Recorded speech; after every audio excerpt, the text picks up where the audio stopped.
My mother showed up at my apartment with my half-brother and a number, $3,000 a month, or $60,000 for his tuition, like I was their personal ATM.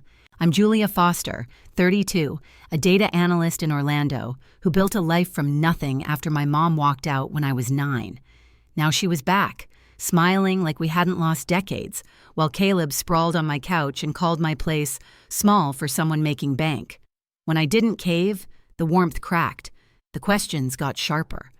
Then I caught him at my laptop, my bank app open, right after Mom hacked my dad's email to learn my salary. That was the moment it clicked. This wasn't a reunion. It was a shakedown. They thought guilt would pay their bills. They didn't know I track everything, and paper trails don't lie.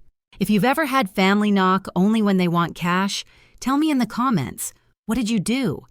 And if you want more true family drama with real consequences, hit subscribe. The next part? It's where I stop being their target and start setting terms. I grew up in a house that never stopped echoing after my mom left. One night she grabbed a suitcase, told my dad she deserved more, and walked out without even tucking me in. I was 9, standing in the hallway with my backpack still on, listening to the sound of her car fade down the street. After the divorce, Dad and I stayed in our small Ohio home, the one with the creaky porch and a roof that leaked every spring. He ran a tiny diner, Foster's Breakfast and Burgers, where the grease never left his fingernails. Every morning at 5, he'd start the griddle. Every night, he'd come home smelling like coffee and exhaustion. Some weeks, he came home with barely $50 after paying bills. Rent notices piled up. The fridge was often empty, except for eggs and ketchup packets. I used to watch him stare at unpaid invoices, his shoulders slumped, then turn and smile at me like everything was fine. "We're okay, kiddo," he'd say. But I saw the cracks, the way his hands trembled when the power bill came, how he'd skip dinner pretending he'd already eaten at the diner. At 13, I started babysitting for neighbors. By 14, I was stocking shelves at the corner store and cleaning houses after school. Every few dollars I earned went straight to Dad's wallet. He'd argue, "Julia, you're supposed to be a kid." But I'd shrug it off. I couldn't stand watching him drown while Mom built a new family somewhere else. Each year on my birthday, a cold white envelope would arrive, her handwriting looping across the front. Inside was a card that always said the same thing: "Happy birthday. Hope you're doing okay." No call, no visit, not even a photo. I'd stare at those words until they blurred, then shove them into a drawer I never opened again. School became my escape. Numbers made sense. People didn't. I'd stay late for math club, burying myself in equations while other kids went home to warm dinners. When I came home, Dad would be half asleep at the kitchen table, still waiting to help me with homework. "You can do anything," he'd say, his voice soft but certain. His belief in me became my armor. By 17, I'd learned to live on grit alone. I worked 3 jobs, delivering newspapers at dawn, serving food after class, cleaning offices at night. Sleep was a luxury, but each paycheck was a victory. I saved every penny for college, promising myself that I'd never depend on anyone the way Dad depended on Mom's promises. The night I got my full scholarship letter for a data analytics degree, Dad cried for the first time in years. He said, "You did it, Jules. You broke the cycle." But deep down, I still carried her absence like a splinter under my skin. I'd lie awake wondering what she told people about me. Did she ever mention the daughter she left behind? Did Caleb, the half-brother I'd never met, know I even existed? When I left for college, Dad hugged me tighter than ever before. "Don't let the world make you hard," he said. I promised I wouldn't, but I already was. College wasn't freedom. It was survival all over again. Even with tuition covered, I paid for books, rent, and meals by working triple shifts. I waited tables, filed paperwork, cleaned floors, anything that paid. I'd collapse in bed at 2 a.m., wake up at 5 a.m., and keep going. Every dollar had a purpose. Every exam was another step away from the girl who waited for birthday cards that never came. Sometimes, when exhaustion blurred my vision, I'd imagine my mom somewhere in a nice house, maybe tucking Caleb into bed, pretending she was a good mother this time. The thought both comforted and crushed me. After graduation, I landed a job at a tech company in Orlando. My first paycheck felt unreal. 5 figures that proved I'd done it on my own. The first thing I did wasn't buy anything for myself. I sent $500 to Dad. He tried to refuse, but I insisted. You gave up everything for me. Let me do this. I started paying off the diner's debts, fixed his leaky roof, and replaced his fridge when it died. For the first time, I saw relief in his eyes instead of worry. But every time the mail came and another one of Mom's hollow birthday cards slid through the slot, the old ache stirred again. She still never called, never asked how we'd survived. It was like she wanted credit for remembering, but not the responsibility of caring. By my early 30s, I had a good life, a downtown apartment, real friends, and a father who never stopped believing in me. I thought I'd buried the pain. Then, one autumn evening, a knock came at my door, and everything I'd worked to forget came back to collect its debt. Success didn't arrive like fireworks. It crept in through early alarms and late screens. In Orlando, I started as a junior data analyst, buried under spreadsheets while the city pulsed beyond the windows.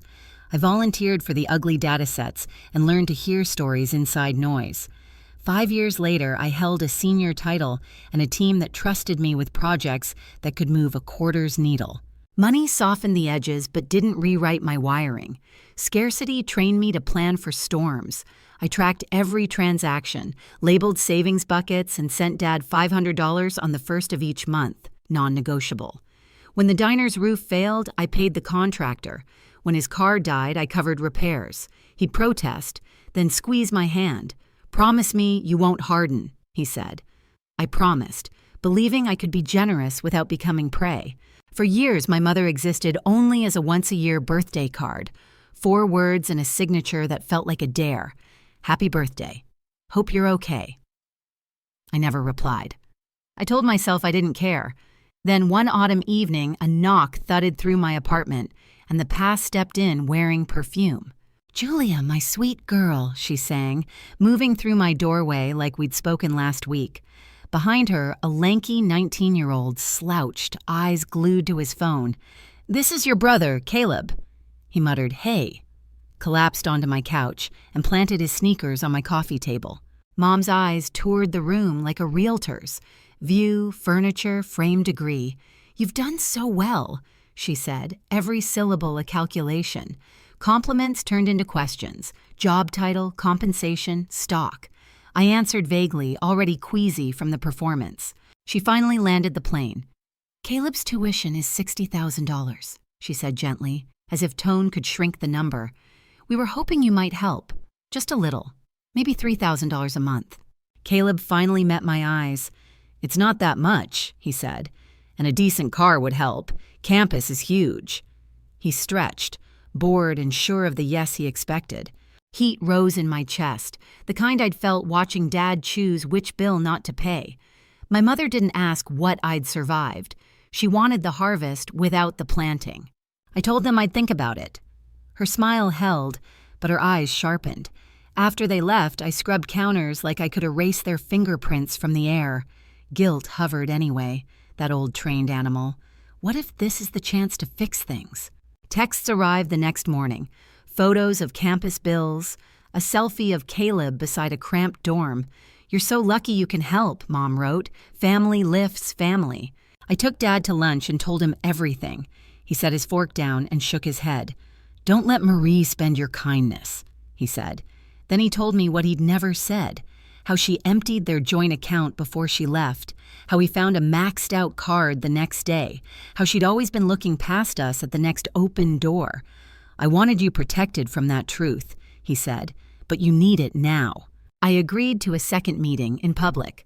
The cafe was bright and loud enough to swallow a fight. Mom arrived glowing, rehearsed, Caleb at her side. She reached for my hand. I kept mine around my cup. She began with a story where she was the victim and my father the wall that blocked love. "He kept me from you," she said, eyes wet. "I tried, Julia, I really did." I let the lie float, then let it drop.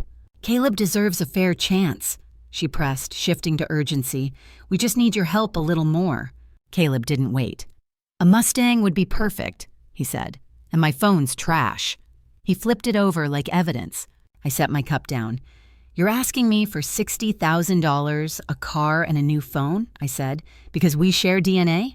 Mom's smile snapped. I gave you life, she hissed. This is how you repay me? A calm I didn't recognize slid over me. You left when I was 9, I said. I repaid you by surviving. I stood, placed cash on the saucer, and added, I'll be in touch. I wasn't, not with yes.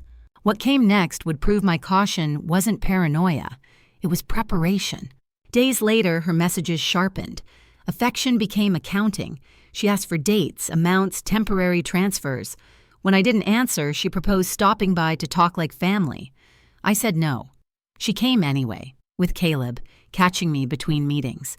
He drifted to my desk. My laptop screen lit his face. Something cold slid through me.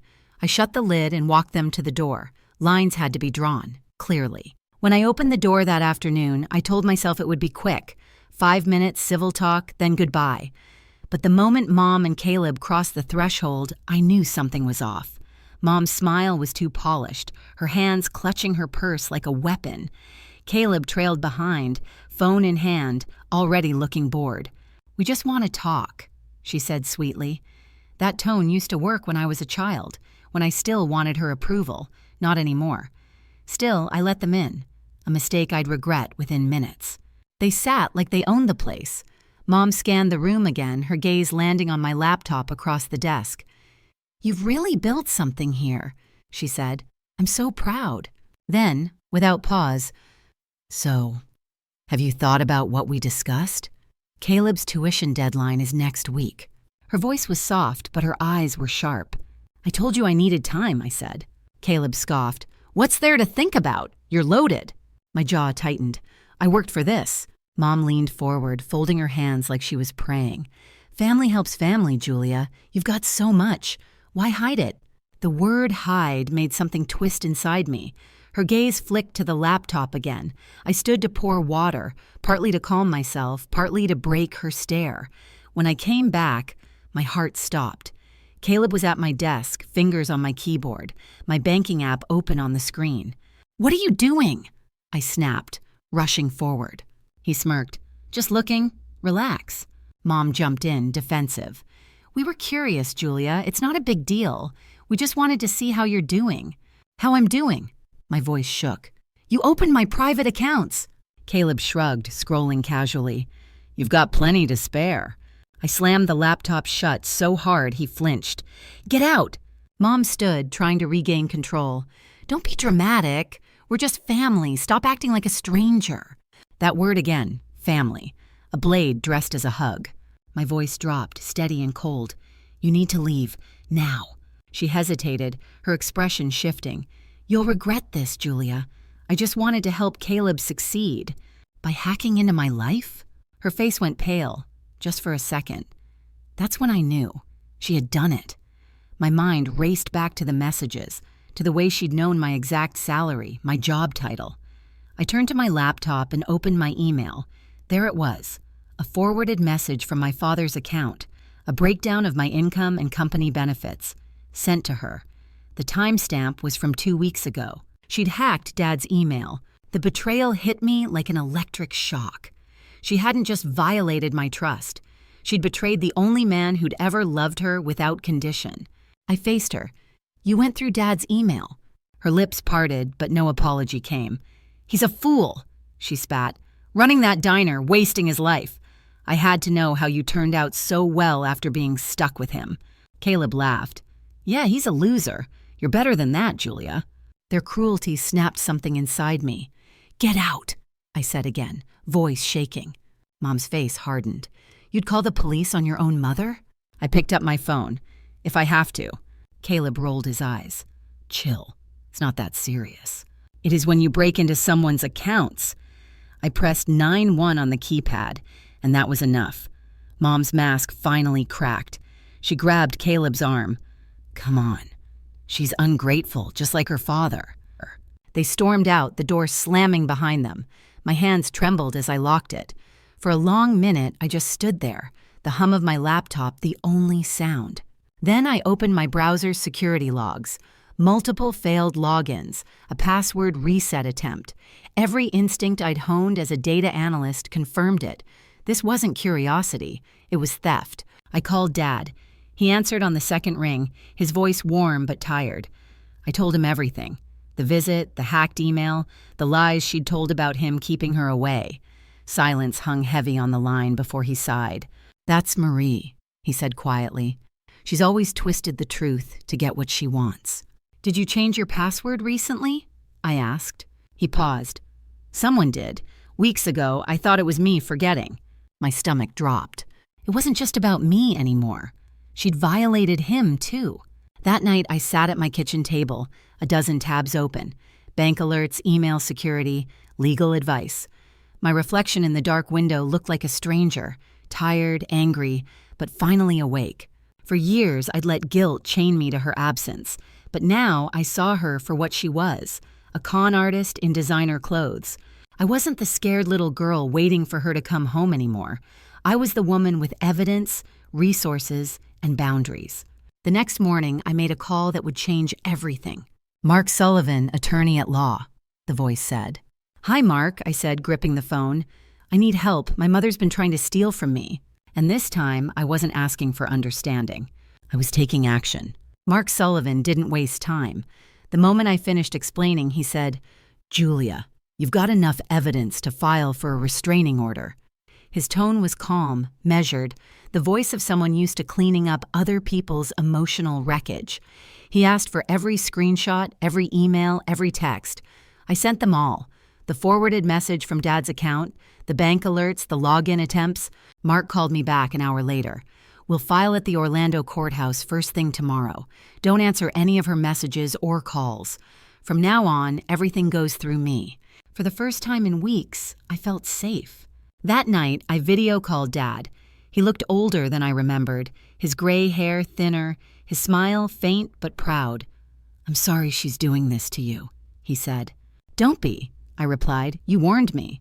He shook his head. "You still deserved a mother, Julia, but I'm proud of the woman you became instead." It was quiet after we hung up. Quiet, but not empty. The next day, I met Mark at the courthouse. We filed the paperwork, detailed every violation, attached every shred of proof. The clerk looked at the stack, eyebrows raised. "You've done your homework," she said. I smiled tightly. Years of data analysis had finally found a new purpose. 2 weeks later, we stood before a judge.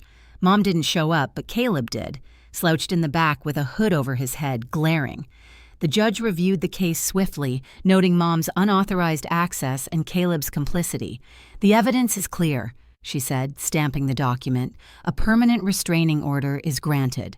It was over, or so I thought. A few nights later, I got an email from my bank's fraud department. An attempted transfer of $10,000 from my savings, blocked by two-factor authentication. The IP address matched my mother's town. I forwarded it to Mark. He replied within minutes, "We'll report it immediately. She's digging her own grave." I stared at the email, my pulse steady for the first time.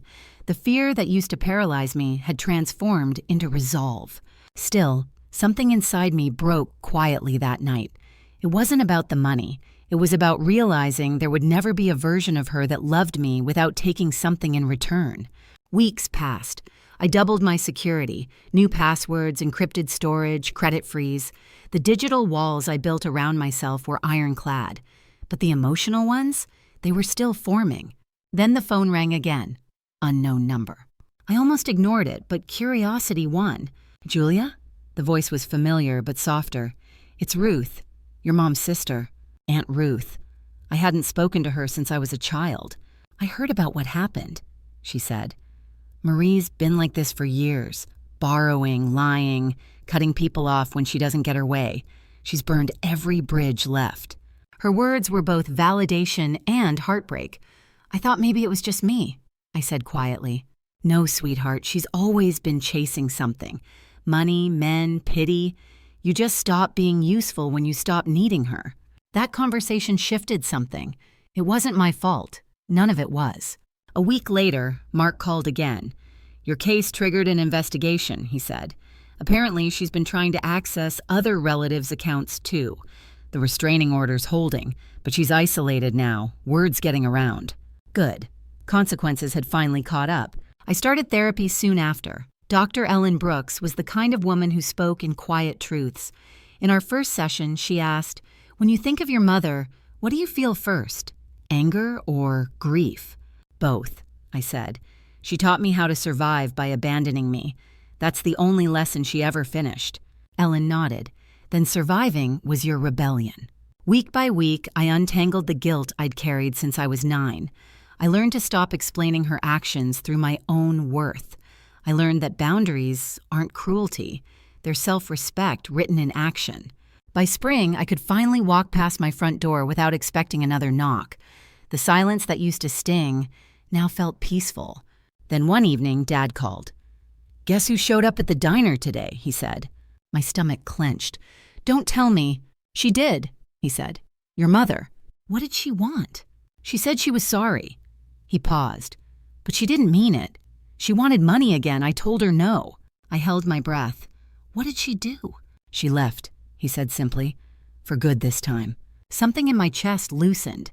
The girl who used to wait for her mother to come home finally realized she didn't need her to. That weekend, I drove home to Ohio. The diner smelled like butter and coffee and safety. Dad and I sat in our old booth. I slid an envelope across the table, documents for transferring the diner's ownership fully to him, debt-free. "I don't need this, Julia," he said. "I know," I smiled, "but I need you to have it." For the first time, I saw tears in his eyes without sadness behind them. When I flew back to Orlando, the city lights below looked different. Not like escape, but like arrival. A month later, I got another call. This one from Aunt Ruth. "Just thought you should know," she said softly. "Marie and Caleb moved out of town. No one's heard from them. They're living small now, apparently. She's burned through everyone." I thanked her, hung up, and sat in silence. There was no triumph in it, only closure. That night, I opened my laptop, the same one Caleb had once touched, and built a new spreadsheet, not for income or expenses, but for something bigger. I titled it The Foster Fund, a small program to support girls from broken homes who wanted to study data science.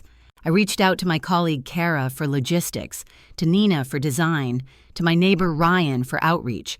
Within weeks, we launched. The first scholarship went to a 17-year-old from a single-parent family. Watching her cry when she got the call reminded me why I'd fought so hard to stand tall, to break the pattern. When I told Dad, he laughed softly. "You took all the hurt she gave you and turned it into help," he said. "That's real power, Jules." Maybe he was right. My mother had stolen enough of my past. I wasn't going to let her define my future. A year after the court ruling, peace finally felt real. Not the fragile silence that follows a storm, but the kind that comes when you know the storm can't touch you anymore. Word about Mom's schemes had spread through her own circle. Relatives she'd borrowed from, friends she'd manipulated, they all drifted away. One by one, her bridges burned. Aunt Ruth told me they'd moved to a small town 2 states away, living quietly with fewer friends than debts. For the first time in my life, I didn't feel angry about it. I felt free. In therapy, Dr. Brooks said something that stuck with me. You can't change who raised you, but you can choose what you inherit. I stopped inheriting shame, stopped carrying guilt for the choices Mom made. I chose to inherit my father's strength instead, the kind that never asks for attention, only action. Dad still runs the diner, but now it's his by name and clear of debt. I visit often, and every time I see the neon sign glowing through the Ohio dusk, I'm reminded of the man who taught me the value of honest work. He never complained about what he didn't have. He just kept going, flipping pancakes and shaping a future for me, one long shift at a time. And I did the same in my own way. The Foster Fund became more than a spreadsheet. It became a movement. With the help of my friends Kara, Nina, and Ryan, we built a mentorship program for kids from single-parent homes. We give them laptops, career guidance, and a little of what I once needed most, someone who believes in them. One girl, Ava, reminded me of myself at 16. Quiet, hungry to prove something. When she cried after getting her first scholarship, I saw the full circle of my pain turn into purpose. The part of me that used to ache for my mother's love realized she didn't need it anymore. Love isn't measured by blood, it's measured by who shows up when everything falls apart. These days, I don't keep Mom's birthday cards in a drawer. I threw them away. They were just ghosts of a story that no longer owns me. Sometimes I still get asked if I'd ever forgive her. I think I already have, not for her sake, but for mine. Forgiveness isn't saying it was okay. It's deciding she doesn't get to take one more day from me. If you're listening and you've ever been hurt by the people who were supposed to protect you, I hope you know this. You are not broken because they failed you. You get to define family, love, and worth on your own terms. I built mine from the ground up, with friends who became siblings, a father who never stopped showing up, and a life that no one can steal. Family isn't blood, it's choice, it's loyalty, it's love that stays. If my story resonated with you, share it below. I read every comment, and your stories help others heal too. And don't forget to subscribe to Family Power Stories for more true stories like mine, about betrayal, survival, and the strength it takes to start over. Because sometimes, the greatest revenge is peace.